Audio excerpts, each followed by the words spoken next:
Hi everyone, and welcome to another episode of Driving the Wheels Off. Today, we're going to be replacing this single bracket for our propane tank for a double bracket propane tank, and we're going to be adding the double regulator. So let's get started.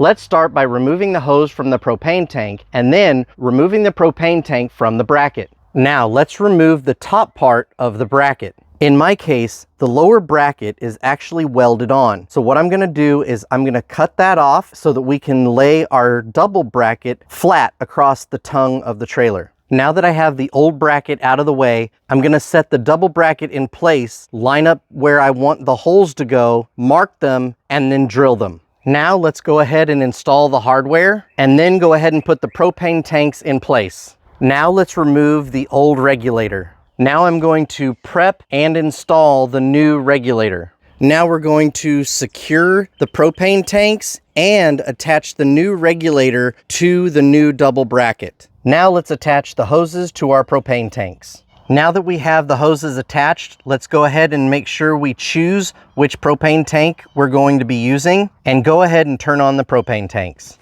Now that we have the propane tanks on, you want to see if you hear or smell anything indicating a leak. In my case, I don't hear or smell anything. So let's go inside and test and make sure that the gas is flowing properly. Thank you for watching this episode of Driving the Wheels Off. We hope you liked it. If you did, please hit that like and subscribe, and we'll see you next time. Bye.